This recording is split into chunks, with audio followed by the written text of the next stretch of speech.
Der Gnagi und der Mond. Es war einmal eine Maus, die hat Gnagi geheissen. Der Gnagi war schon 3 Mausjahre alt und darum hat er auch schon mit den anderen Müsli in die Schule. Wenn er nicht in der Schule war, hat er gerne gebastelt mit Sachen, die er auf der Straße gefunden hat. Er hat einmal die wildesten Experimente gemacht. Manchmal haben seine Erfindungen funktioniert, manchmal haben sie einfach nur gezischt und gerücht und haben dann auf einmal keinen Wank mehr gemacht. An einem Abend, wo die ganze Mausfamilie gerade zusammen zu Nacht gegessen hat, der Papi hat einen ganz besonders stinkigen Stinkkäse mit heimgebracht, hat der Gnagi zum Fenster rausgeschaut, zum Himmel rauf. Und der Mond hat so hell geleuchtet, wie er ihn noch nie gesehen hat. Er hat ihn mit grossen Augen angeschaut und hat gesagt, «Der Mond ist so schön und gross und glänzig, das will ich mal von Nähem sehen.» Und zack, hat er gekehrt und ist in seinem Zimmer verschwunden. Die Mami und der Papi haben sich nur angeschaut und die Schulter aufgezogen. Sie haben ihren kleinen Gnagi ja schon gut gekannt und gewusst, dass wenn der sich mal etwas in den Kopf setzt, dann gibt er das nicht so schnell wieder auf. Aber der Mond, das ist doch ein bisschen weit weg für so ein kleines Müsli.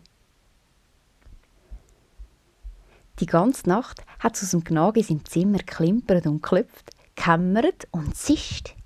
Manchmal hat man ihn gehört vor sich hergrummeln. Zwischendurch hat ein Schrauben gequietscht.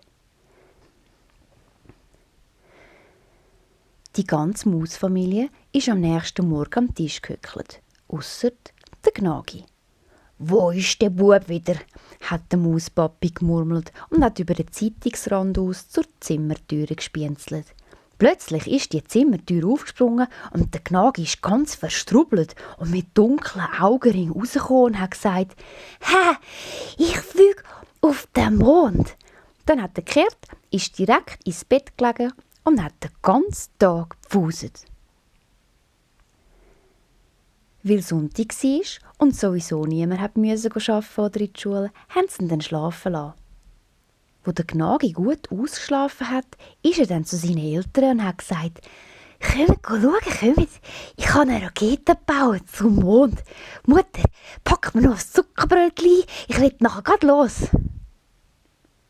Seine Mami hat geschmunzelt und der Vater hat ihn nur angeschaut, ohne Miene zu verziehen. «Das wird jetzt aber sehen, was du da wieder gewerkelt hast.» Der Gnagi hat also den Papi und die Mami ins Zimmer geführt und dort drin ist ein altes, rotes Sofa gestanden. Und das hat ausgesehen, voll mit Löchern. Das Futter hat ein paar Stellen rausgelampt und es war so durchgesessen, dass man mit dem Füdli schon fast am Boden unten gehockt wäre. Aber das war nicht alles. Irgendwie hat der Gnagi ein ganz komisches Stellage um das Sofa herumgebaut. Kleine Motörli von alten Mixern sind dran geschraubt.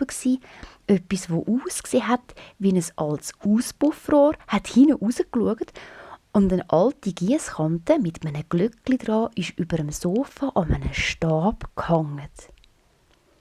«Gspässig», sagt der Mauspapi und fängt ein bisschen an zu schmunzeln. «Und was willst du jetzt genau mit dem?» «Mami, Papi, ich fliege zum Mond und jetzt schalte ich gerade mal die Rakete ein. Achtung, aufpassen!» «Aber Schätzeli», sagt dem Gnagi seine Mami, «das sieht aber nicht aus wie eine Rakete.» «Was?»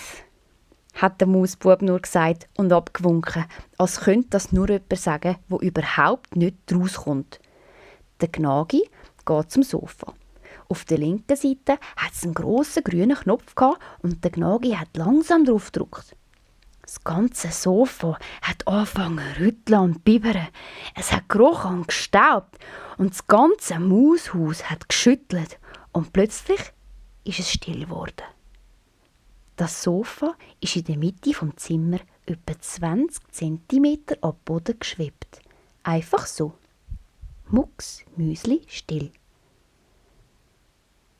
Der Gnagi ist stolz daneben gestanden, hat geschwind den Velohelm zum Kästchen ausgekrömelt und gesagt, «Also Mami, Ich brauche mein Zuckerbrötchen. Ich weiss nicht, wie lange das ich brauche.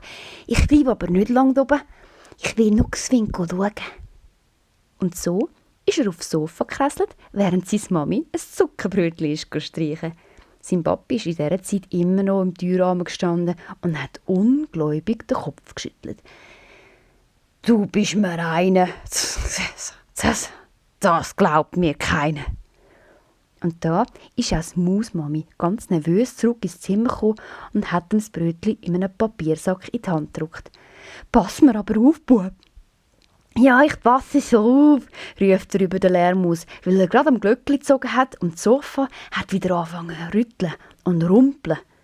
Da ist wie von Zauberhand das Zimmerfenster aufgegangen und der Gnagi ist auf seinem fliegenden Raketensofa rausgeschossen Richtung Himmel und ist in der Ferne immer und immer kleiner geworden, bis er irgendwann nur noch ein munziges Pünktchen war. Und dann ist er verschwunden.